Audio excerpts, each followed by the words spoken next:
Okay, ang speaker po natin ay hindi na po iba sa atin. Magkasama po kami nung Wednesday sa Association ng mga Pastors. And doon ni-recognize din po siya. Sinabi ko paano siya naging doktor. Yung pastor ng JIL, nilapitan ako. Pastor Third, paano ba, ano ba history? Ano bang, sa akin po niya kinuha yung informasyon? Kasi alam po niya na taga-Pasig Bible Christian Church po siya. So allow me to read again yung kaninang patotoo para i-recognize na rin po natin na ating speaker. So, nag-MA po siya sa Promise Christian University sa California online. Pero he was granted honoris causa. This is a special grant giving him the Doctor of Divinity degree. So, yun po. The same information binigay ko kay Pastor Boyet ng JIL Pasig. Malaki din po yung congregation nila. And in-acknowledge din po ito pong kanyang Doctor of Divinity last Wednesday sa Association po ng mga Pasig. And pinakilala po niya ang kanyang sarili, sabi niya, hindi ako taga-labas, taga-Pasig po ako. Ang aking church ay Pasig Bible Christian Church. And then, bigla po niya akong tinawag. Nandito yung senior pastor ko, pinatayo po niya ako dun sa harapan, kaya medyo nahiya po ako doon. And after the event, nilapitan din ako ibang mga pastor. Binibiro po ako na, Pastor Third, bigating ka pala talaga. Sipin mo, si Bishop, member mo lang, iba ka talaga, Pastor Third, no? So, pero ang ating speaker po ay pinalakas din po niya ang mga kapastoran. May main speaker po kami. Blessed po kami. Dinagdagan pa po niya, kaya talagang super blessed po kami nung Wednesday at talagang lumakas po kami dahil sa kanya mga sinabi. Kaya ngayong umaga, ating pong pakinggan ang salita ng Panginoon na dadalhin po sa atin ang ating Bishop Leo Alconga.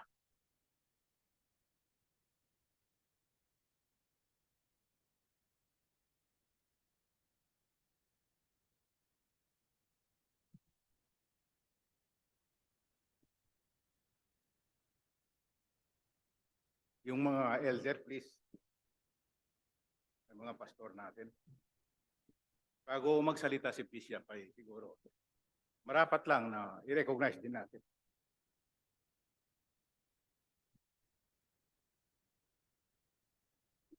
Even the deacons, please.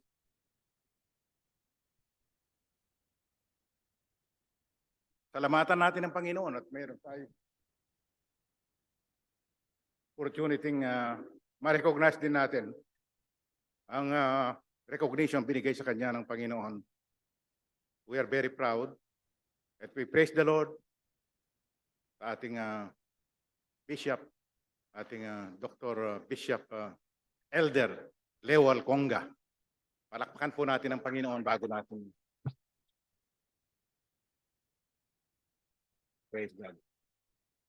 At hilingin ko po si Elder Romer na panalangin ng Panginoon. I'm just overwhelmed. May parang si Boy sa Lalima, parang hindi ko matapos ang aking panalangin. But nag-umapaw po ang kagalakan sa aking puso. At alam ko, gayon din kayo, si Elder Romer, request ko na italaga muna natin si Bishop. Pasalamatan natin ang Panginoon. At panalangin natin ang magandang kalusugan pa sa kanya para mapagpala tayo at lalo na ang mga Christian organization na kinabibilangan ng mga pastor, especially ng Pasig and mga lugar na pinupuntahan niya. At tawagin ko po si Elder Romer, please. Tayo po'y manalangin. Ama namin Diyos, patuloy na dakila. Muli po kami nagpupulit, nagpapasalamat for this morning na binigay mo sa amin para i-acknowledge po ang aming Bishop, Dr. Bishop Leo Alconga. O Ama, salamat sapagkat itong pribilehiyong binigay mo sa kanya talagang napagpala, Lord. Hindi lamang siya, pati kami, Panginoon. Lalo't nakita namin, Panginoon, talagang siya'y taga-Pasig, Panginoon. Salamat, Lord. At dalangin namin patuloy na pagpalain mo pa ang kanyang ministeryo sa lupa. Bigyan mo ng kalakasan siya patuloy at karunungan at ganoon, Panginoon, yung kanyang pamilya. Patuloy mo rin gabayan at ingatan ang kanyang mga anak, si Joanna, kanyang apo, at ganoon si John, Panginoon, at si Ate Elsie, Panginoon, na kanyang talagang lagi niya kasama saan man siya nagpunta. O Ama, patuloy namin dinadalangin na ikaw magbigay ng karunungan sa kanya sa patuloy na pribilehiyong binigay mo sa kanya at nawa, Panginoon, ang kanyang paglilingkod pa ay humaba, Panginoon, ng mahabang mahaba. Salamat, Lord, sa pribilehiyong binigay mo sa kanya. Talaga napupuri po ang buong iglesia, ang buong PBCM churches sa kanyang kabutihan mo sa kanya, Panginoon. Salamat, Lord, at pagpalain mo po patuloy siya, ang aming Dr. Bishop Leo Conga. Ito po ang aming dalangin patuloy sa pangalan ng Panginoong Jesus. Amen.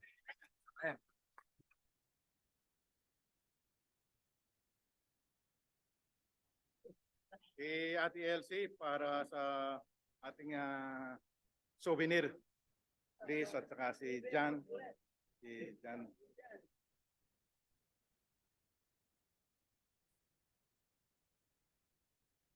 For posterity and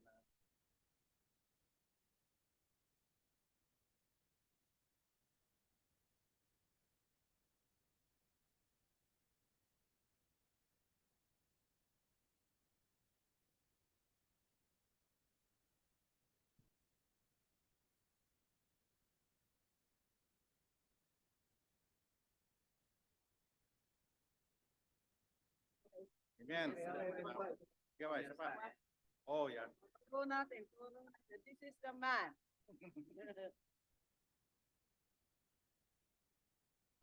Praise God.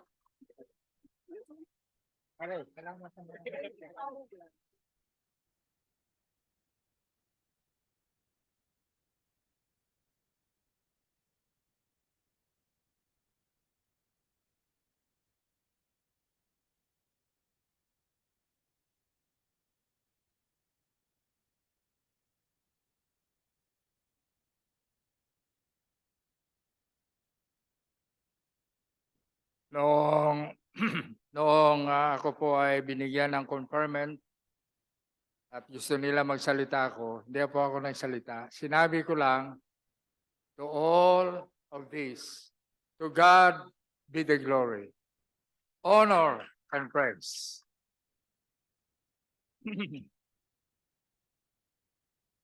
Nagpapasalamat ako sa ating butihing chairman na Pastor Oka,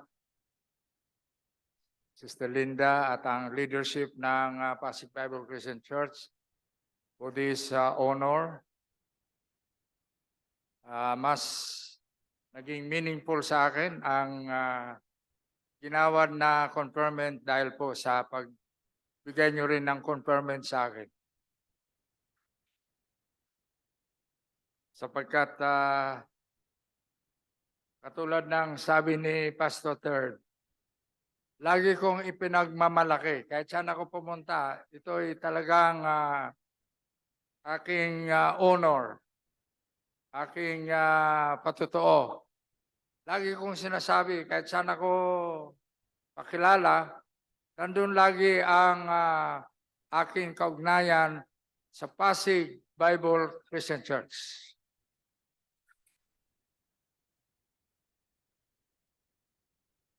At ipinagmamalaki ko po yan.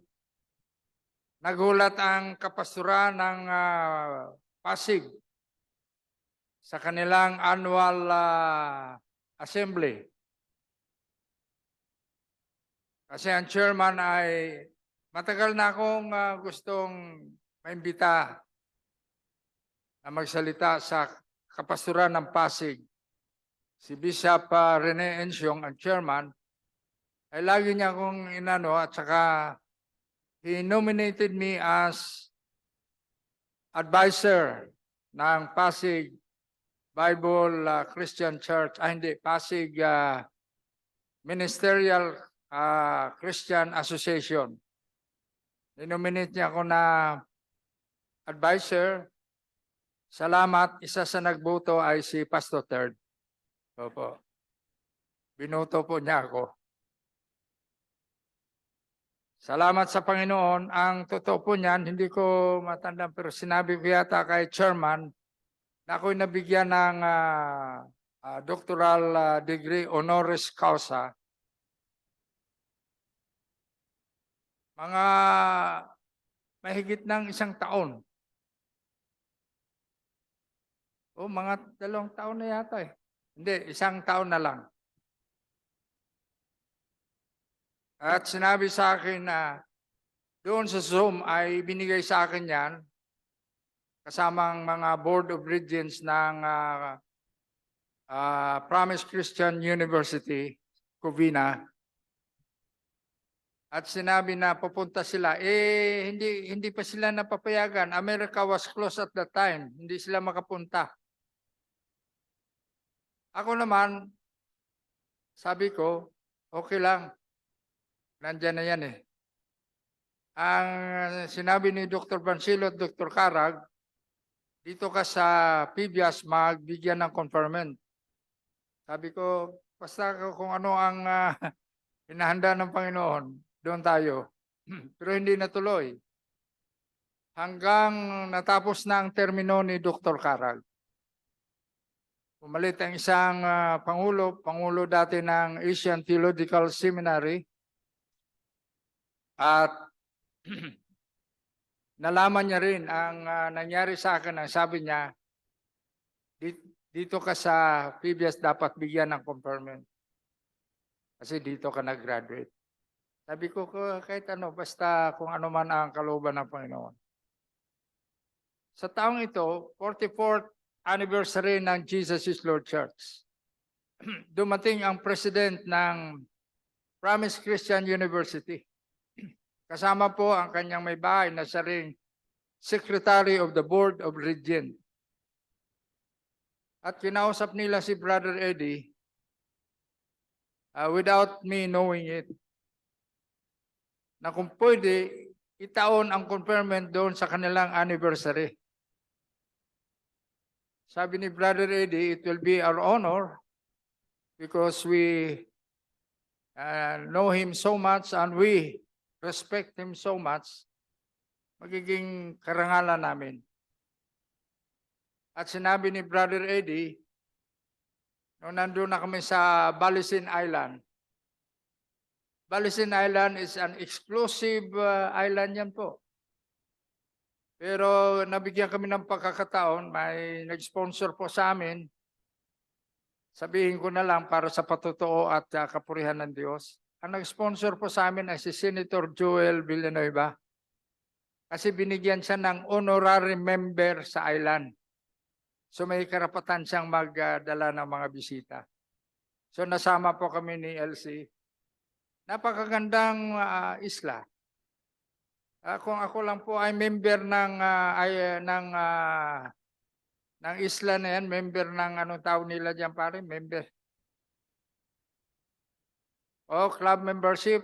Kung ako lang member at ako'y mayaman, lahat po kayo ay dadalhin ko doon sa Balisin Island. Opo. Siyempre, magbabayad kayo ng eroplano. Kasi mag-eroplano pa eh. Mula sa Manila Domestic Airport, 25 minutes pare.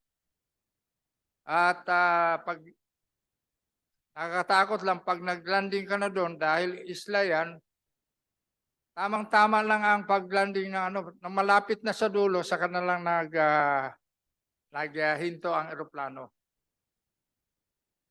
Salamat sa Panginoon. Salamat sa bawat isa sa inyo. Nais kong sabihin sa bawat isa sa inyo na katulad ng narinig ni Pastor na nagsalita ako sa kapastoran dito. Sinabi ko sa kanila, hindi ako tagalabas kasi maraming hindi alam na dito ako ay akala nila. Ang akala nga ng iba, GIL pastor ako eh. Marami nagsasabi sa akin, kamusta ang nyo? Saan kang chapter ng GIL? Minsan binibiro ko sabi ko sa Pasig. Sa Pasig. Sabi ko, Pasig Bible Christian Church.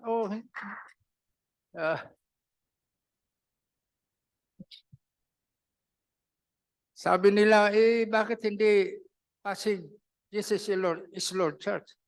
Sabi ko, bakit? Ang Pasig Bible Christian Church is under the Lordship of Jesus Christ. Kaya tama yung sabihin mo, ang Pasig ay Jesus is Lord Church. Opo. Salamat kay Pastor na nung siya ipinakilala ko, ay bigla siyang namutla. Kasi hindi niya kalaing pakilala ko sa pare. Sabi ko, yan ang aming senior pastor at pinatayo ko siya. Nakalimutan ko lang, pastor, na tawagin ka para bumati sa kanila. Oo. Salamat po. Sabi nga ni pare, punong-puno ng puso niya. Ako rin po, kaya hindi ko alam kung saan ako magsisimula. Kaya isa ito sa napakahabang introduction na ginawa ko. Kasi patotoo, for the glory, honor, and all praise of our God.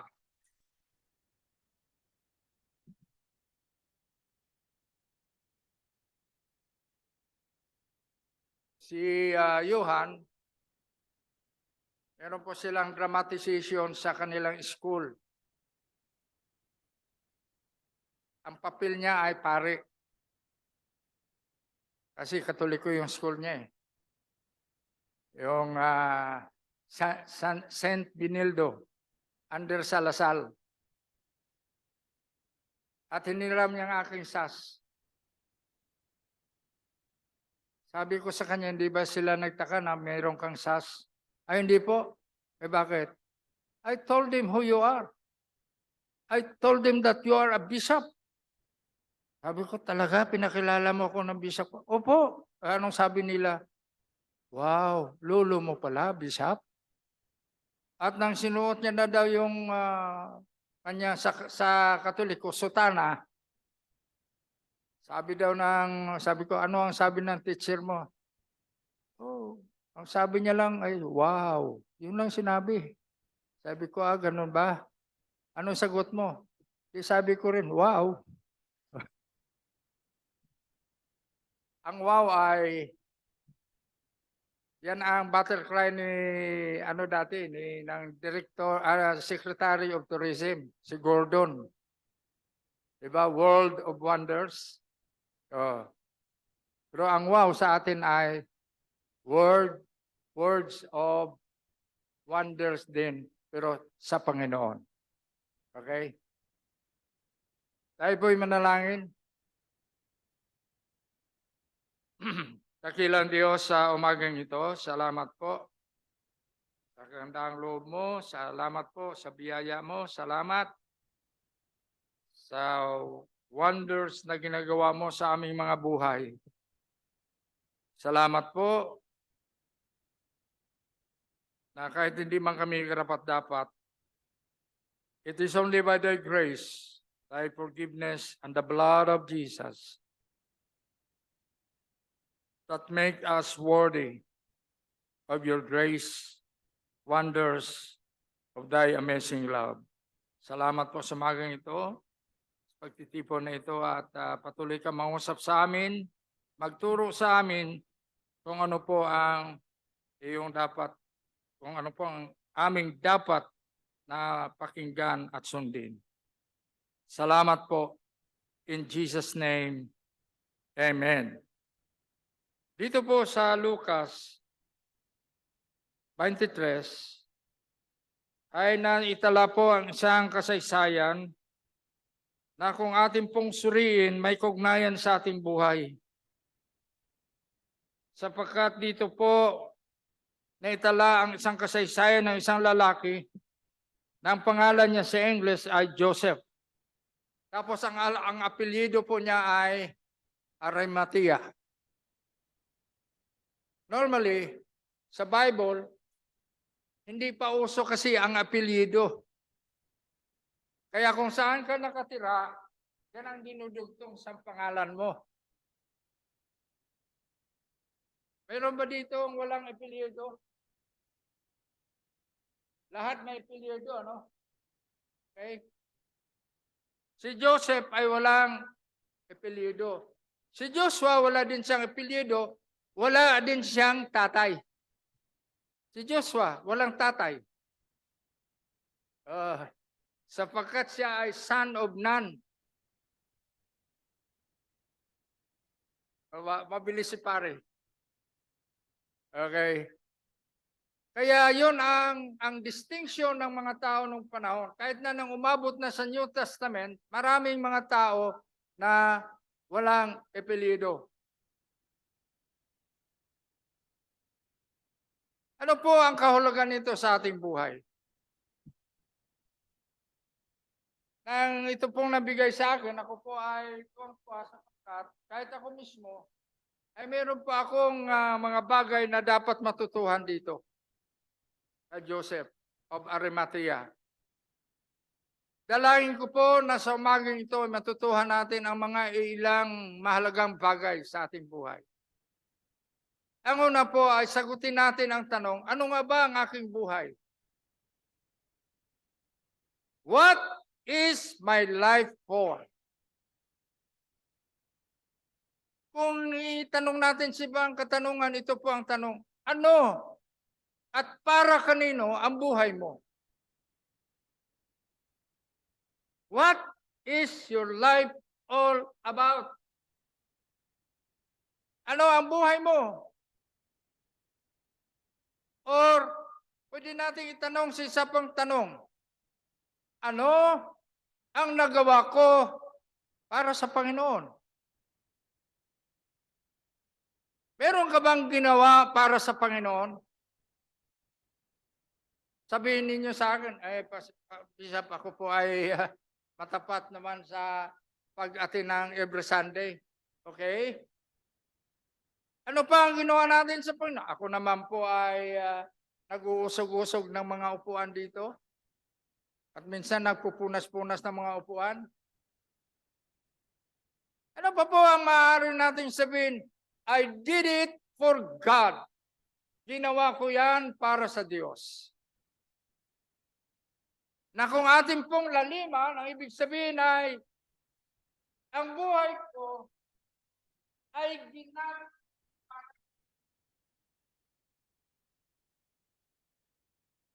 Maaari ba natin sabihin sa umagang ito sa harapan ng Diyos at sabihin natin, Panginoon, alam mo po, na ang buhay ko ay ginagamit kong patuloy para sa iyo.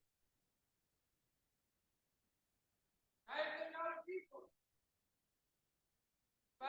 nakaraang mga buwan, pinag-aralan natin ang panindigan natin sa tulong.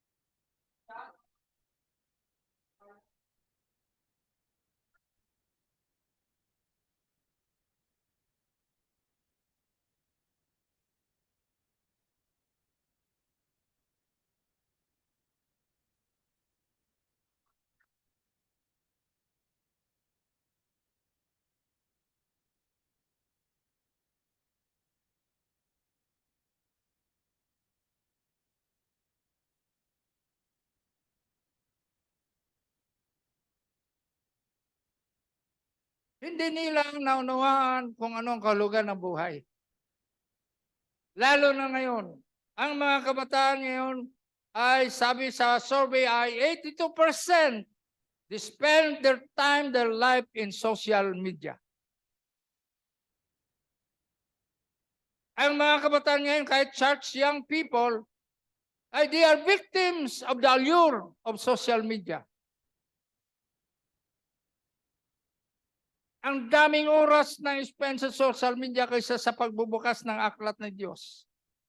Daming oras ang na-spend social media kaysa manalangin. Ang daming oras ang na-spend sa social media kaysa mga bagay na magamit ka sa Panginoon.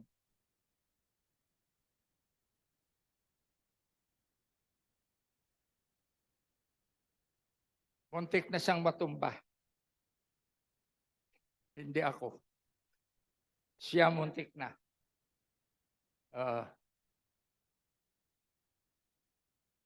Tanong ko ulit sa atin, ano po ang ating buhay?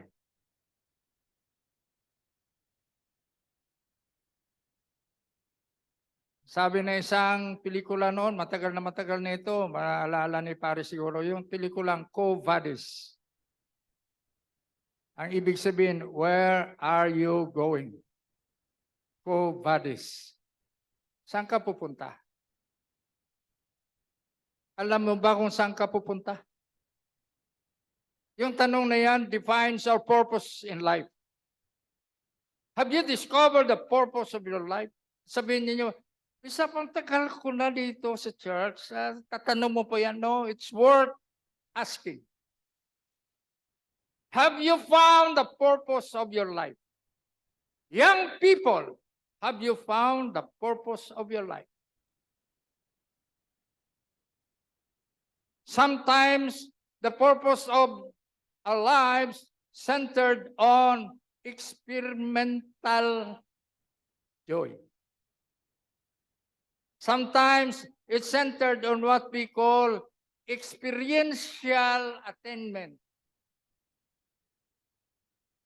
And sometimes our life is centered on what we call extracurricular activities. We must discover God's purpose on our lives. Minsan mali tayo, hinahanap natin kung ano ang purpose natin. No, we must begin by asking God to teach us to open up the purpose of our lives. Ang Diyos ang magbibigay sa atin ng pagbubukas, pagbubukas ng layunin bakit tayo nabubuhay.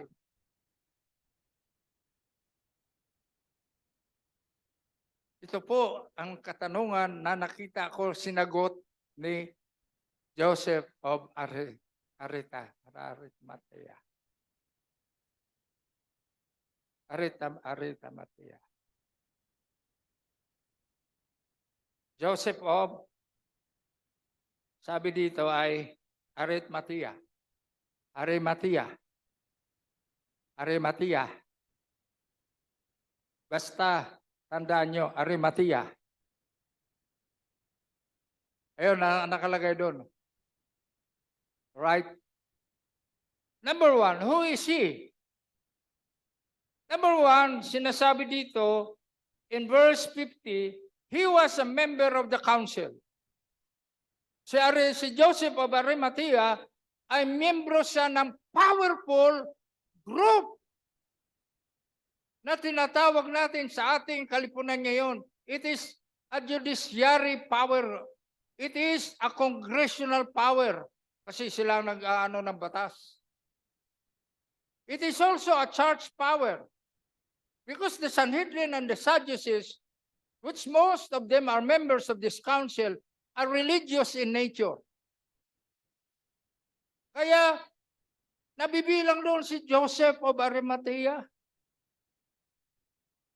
You can just imagine how influential and powerful this man. Bakit po siya nasama doon? Exclusive ang membership ng the Council of Jerusalem. It is composed of most powerful people of Jerusalem, most religious people of Jerusalem, most politician in Jerusalem, member dyan. Most wealthy people are member dyan. So tingnan po ninyo ang kalagayan, ang credential ni Joseph of Arimathea. Number one, he was a member of the council. He was given that authority to be a member of the Jewish judicial and administrative body. Tatlo yung gawain ng council. Implementation of the law. Administrative nature of the council. And they are given power. Tandaan niyo po ito, they are given power to convict. To convict. Yes, tama po. Sabi nila kay Pilate, ito, nabla naman na, sabi ni Pilate, ay, pambira kayo, bakit nyo dinal sa akin yan? Meron naman kayong karapatan eh. Bakit nyo dinal sa akin? dinala si Jesus. Ang gusto kasi nila, the governor, na si Pilato ang magbigay ng judgment and verdict and conviction. Sabi ni Pilato, sa inyo yan. Kaya pinabalik niya, kayo maghatol niyan. Hindi pa rin sila kontento. You remember, nang umaga na, kasi gabi ang trial.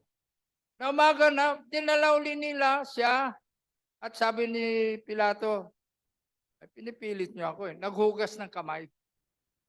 Ibig sabihin, it's not under my responsibility. It is yours. Si Joseph o si Jose ay member dito. Alright, he was a member of this. Pero may sinabi ang talata dito sa atin in verse 50, he was good and upright man.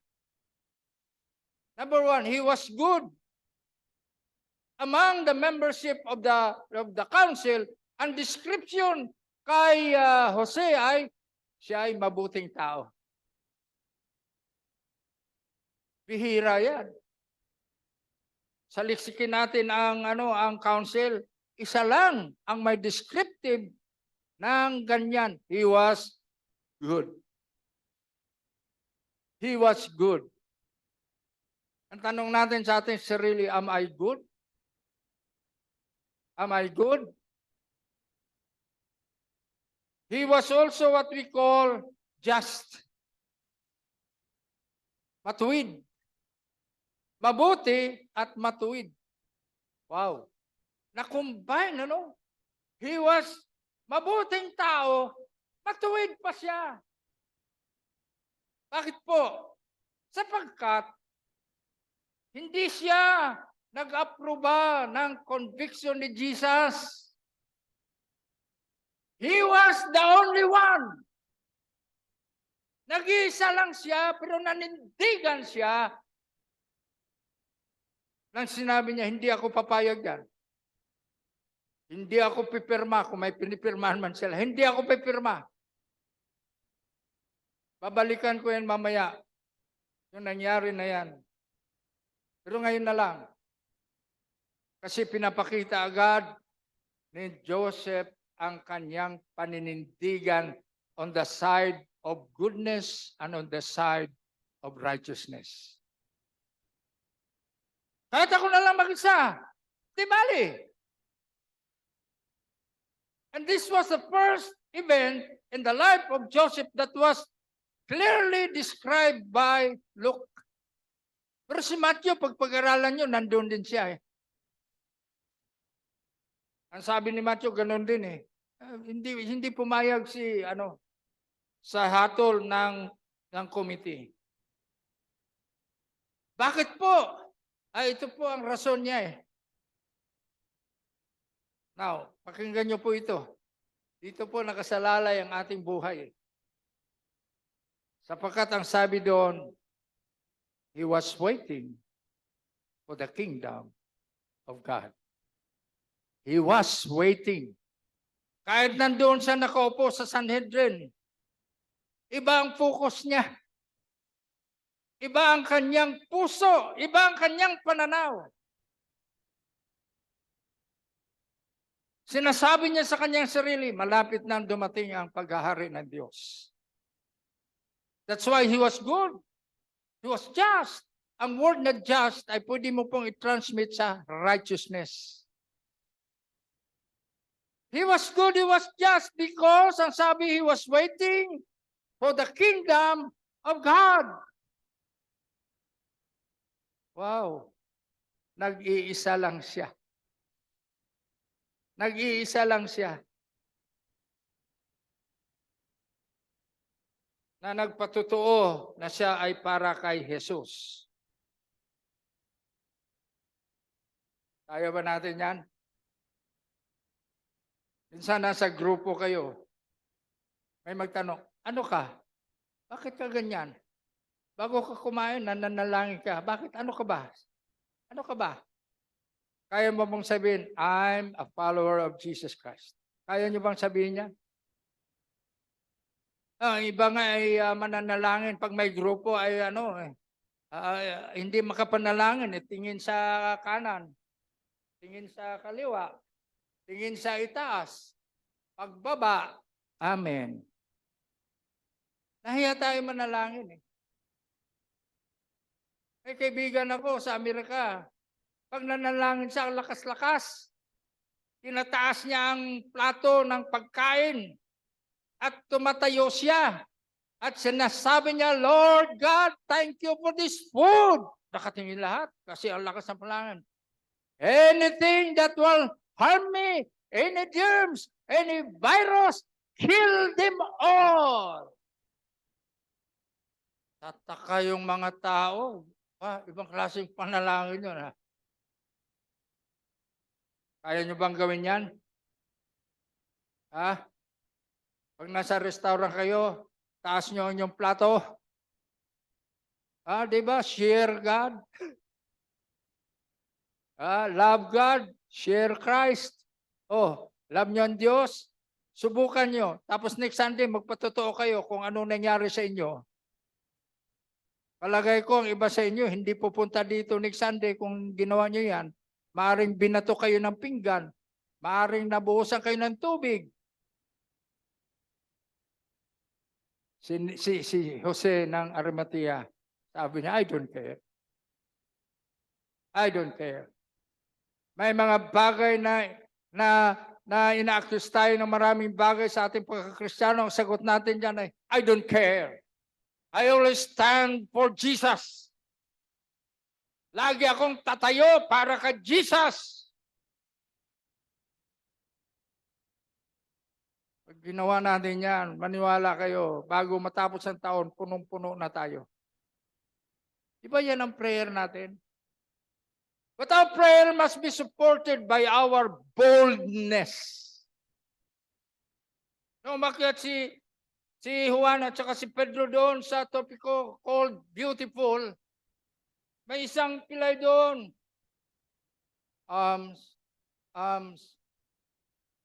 Si Pedro, alam niyo si Pedro, di ba? Ano yan eh? Anong tawag niyan sa karakter ng psychology?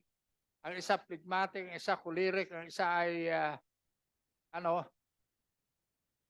impulsive si Pedro. Sabi niya, look at us! Tingnan nyo kami!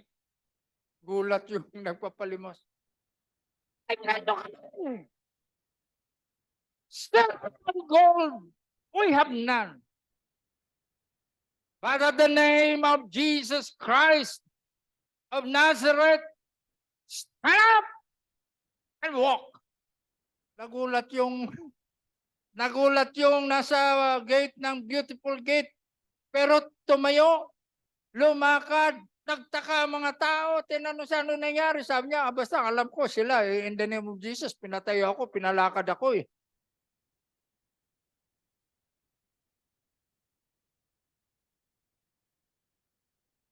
May God give us an opportunity to be bold. To be bold. May people will say, ay matapang para kay Jesus yan. Matapang yan para kay Jesus. Maninindigan yan para kay Jesus. Tatayo yan. Itatayan niya lahat para kay Jesus. Ganyan ang nangyari kay Jose ng Arimatea. Nag-isa lang siya, tinaya niya ang kanyang karangalan, ang kanyang pangalan, ang kanyang kayamanan. At sinabi niya, mali ang ginagawa niyo kay Jesus. Mali yan! Marami tayong minsan karanasan, nanonood tayo minsan sa mga may mga nangungutya kay Jesus. Tapos biglang nakita ka, ikaw, ano ang masasabi mo kay Jesus? Kung ano ang sa inyo, di bahala kayo. Di po. Panindigan tayo kay Jesus. Nakita niyo bang kalagayan ni Joseph?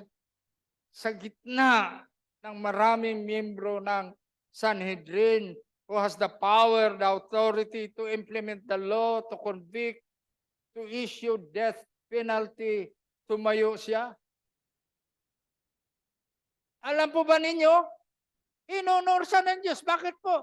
Wala po tayong mabasa sa account ni Lucas dito sa chapter 23 na sinabi ng Hasadilid sa kanya, ganun ba? From now on, get out! Alis ka! Hindi ka karapat-dapat dito. Tahimik sila lahat. They never debated with him on the issue of his conviction on Jesus Christ. Wala. Ito ang kailangan natin. We must be bold in standing for Jesus. Inaawit natin, stand up for Jesus. Nagawa ba natin yan? Hindi ho, hiding away from Jesus. Di ba? No, my friends, mga kaibigan, mga kapatid, it's time for us to be bold. It's time for us to stand true to our faith. It's time for us to tell them, yung ginagawa ninyo, one day, it will come back to you in a heavy manner of judgment when the kingdom of God shall come. Although by theological persuasion, hindi masyado naintindihan ni Joseph na dumating na nga ang kingdom of God in the person of Jesus Christ. Naalala nyo, yung unang mensahe ni John the Baptist, behold, the one that taketh away the sins of the world. Behold, the kingdom has come. Dumating ang kaharian sa katauhan ni Jesucristo. Hanggang ngayon, ang kaharian na yan ay patuloy na lumalakas, patuloy na naghahakot ng mga tao para kay Jesus, patuloy na mananagumpay.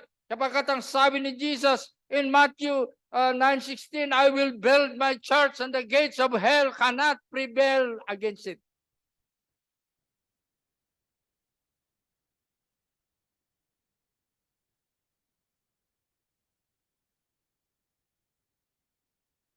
Amen. Ano pa po? He was a rich man. Napakayamang taong ito. Alam niyo bakit? Hindi pwede ka magpatayo ng libingan, iukit mo sa bato, sa rock. Napasok namin yan Nakaukit. Nakapasok kayo. Si pare at saka si mare ay nakapasok din doon sa inukit yan. Inukit. Bato, rock na buo na inukit para maging libingan. It will take money na gawin yan.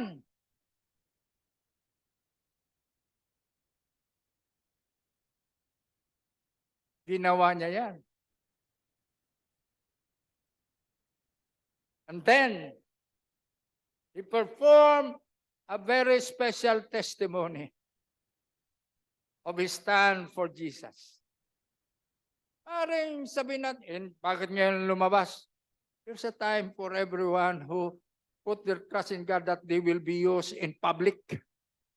Mighty in public. Ito na ang panahon. Dumating ang panahon kay Joseph. Ano po ang ginawa niya? He went to Pilate. Wow! Tingnan po ninyo mga kapatid. He went to Pilate. Pumunta sa kay Pilato. Sino si Pilato? Si Pilato ay siyang gobernador ng Jerusalem na punong-puno ng plato. Oh.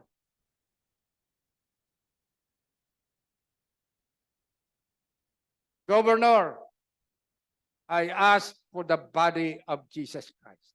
Wow. Wow. Wow. Wow. I ask, hinihingi ko ang katawan ni Jesus. Bigay mo sa akin. Wow. What courage. He was courageous. He was committed.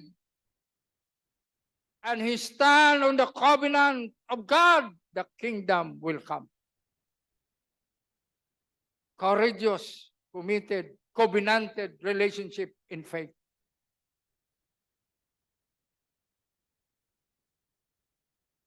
Alam niyo ba kung ano ang magiging kabayaran pag ordinaryong tao ka lang? Sasabihin ni Pilato sa iyo, ano? Hinihingi mo ang body ni Jesus? Gusto mo isama kita sa krus? Gusto mo? Hindi ho. Okay na po. Hindi ko na ho hihingin. Pero si Jose of Arimathea, courageous enough for Jesus. Mga kapatid, that is what we need now, to be courageous for Jesus. Kahit ano ang ating kalagayan, we must be courageous for Jesus. Courageous in faith. Marami tayong problema. We will have courage to believe that God is true to His promises. Ano man ang ating hinaharap, we will have courage to face the challenges of life because God is true to His precious promises. We have courage to believe when God says, I will never leave you. We have courage to accept it. Because God does not give promises that He cannot do. Because God, when He said, I will never leave you nor forsake you, mga kapatid, that is true. Totoo yan. Sabi ng mga port watch, pag yan ang mensahe mo, tatayo ang mga port watch. Tunay! Lahat sila, tunay! Di sila nagsasabi ng amen eh. Bihira lang. Ang lagi nilang sinasabi, tunay! Pag sinabi mo ang Diyos ay tapat sa kanyang pangako, tunay! Ang Diyos hindi ka pababayaan, itatalikuran man, tunay! Pag sila'y tahimik na, ako naman ang magsasabi, tunay! Sabi ng kasama kong pastor, nakaganti ka rin. Hindi ganti yun. Affirmation yun. Affirmation. Mga kapatid, nakita niyo ba ang buhay ni Nicodemus? Nicodemus ni Joseph of Arimathea? Opo, magtatapos po ako. That was his credential. How about his character for Jesus? 3 bagay po. At ako'y magpawakas. Number 1, he cared for Jesus. He cared for Jesus. Alam natin, Jesus cares for us. Amen? Amen? Sabihin mo siyang katabi, Jesus cares for you. Huwag kayong mahiya sapagkat totoo yan sinasabi nyo. Mahiya lamang kayo pag hindi totoo yan. Kaya sabihin nyo na malakas sa inyong katabi, Jesus cares for you. Okay, napakaganda, di ba? Pero may isa pang mas maganda dyan. Ano po? It is true that Jesus cares for us. But it is more truer when we know that we care for Jesus. That we care for Jesus. Tanong ko sa inyo, do you care for Jesus? You know, if you care for Jesus, your life is different. Hindi kayo madadala sa mga chismis. Hindi kayo madadala sa mga kung ano-anong negativism. Kahit dito sa church. Lagi niyong sasabihin pag may mga ganyan, Jesus cares for you. Kaya huwag kang ganyan. Huwag mong gawin yan. Jesus cares for you. Kaya huwag kang magsalita ng hindi tama. Jesus cares for you. Amen!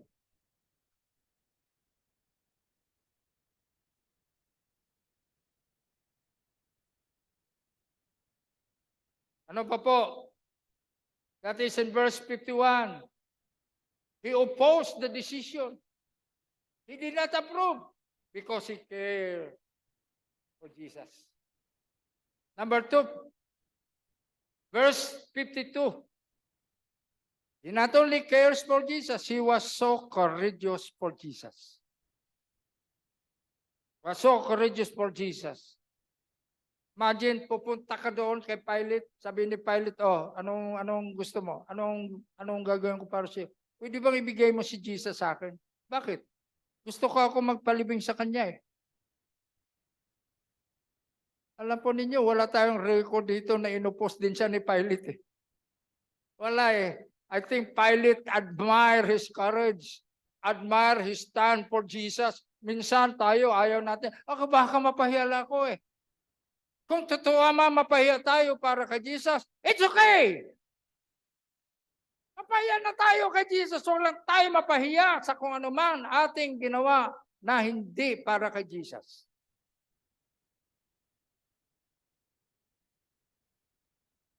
Mayroong nagsusuot. Anong tawag nila dyan yung cardboard na face and back? Sinusuot, sabi niya, I am a fool for Jesus. Ano bang fool sa Tagalog? Ako ay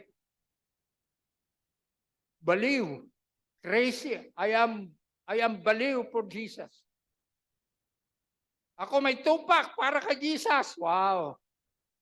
Ibang klaseng expression yan. Pag sabihin mo yan sa kalye na, ako may tupak para kay Jesus. Wow, mga tao talagang tatawanan ka. May tupak ka pala lumabas ka pa. Pero sa likod naman ng karton na yon, back to back eh. Whose fool are you? Kanino ka naman? Tinutupak.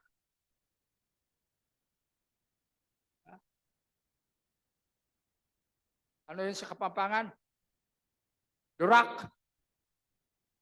Turak.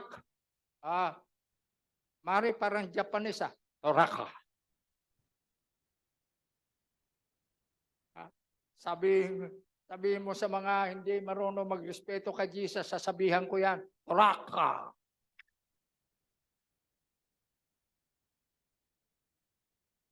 Ang equivalent pala yan, Tupaka.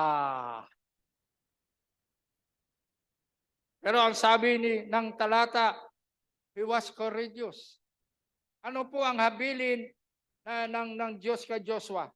Joshua chapter 1. Ano pong habilin ng Diyos kay Joshua? Hindi niya sinabi, be good. Hindi niya sinabi, pull out your ability. Hindi niya sinabi yan. Be a good leader. Hindi niya sinabi. Ano sabi niya? Be of a good courage. Yan ang sabi ng Diyos kay Joshua. Bakit? 2 million people. Wala na si Moses. Si Joshua ang halili. Sabi niya, hindi siya nagreklamo pero nabasa ng Diyos ang kanyang kaisipan. Paano ko ilid itong 2 million? Namatay nga si Moses with a broken-hearted death. Namatay si Moses. Kasi nawala ng pasensya ni Moses. Hingi ng tubig. Hinampas ang bato. Tubig! Hinampas ang bato. That stone represent Jesus Christ. Lalo pang nalungkot si Moses. Moses, yan ang promised land. Dinala sa tuktok ng bundok. Moses, yan ang pinagpaguran mo.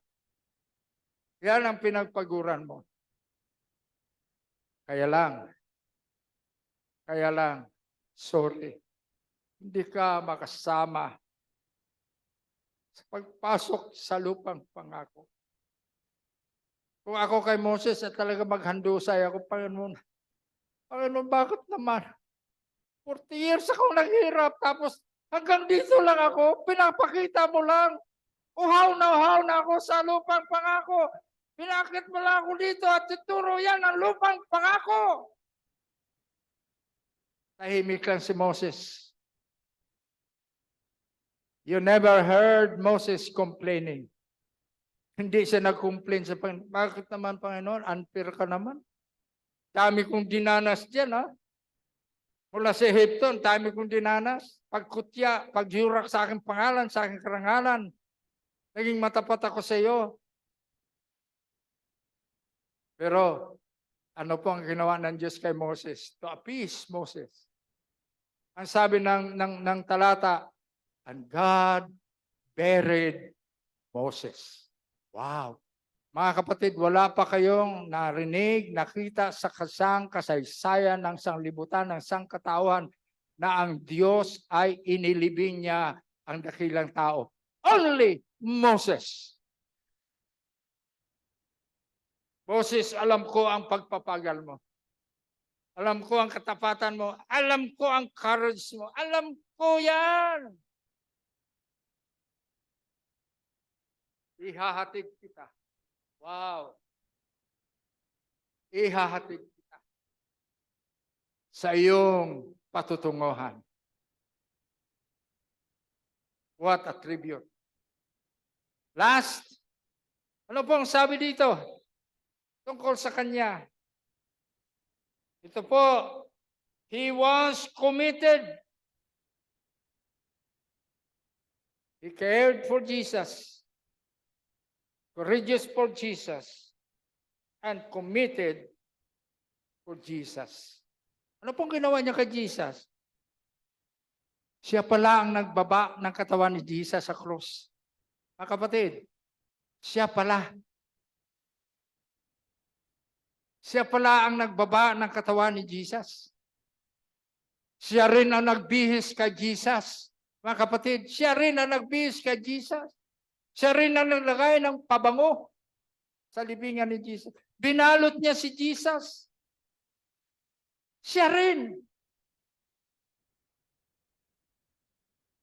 Wow. Alam niyo po, ako naniniwala na that was the turning point in the life of Joseph. Whatever they say about me, paalisin nila ako sa Sanhedrin, I don't care. Gusto ko lang paglingkuran si Jesus. Kutyain ako ng mga kapwa ko, mga leaders, mga mayayaman, I don't care. Jesus is more important to me than them. Mas mahalaga si Jesus sa akin kaysa sa kanila. And so I ask again the question, what is your life for? What do you want to do for Jesus?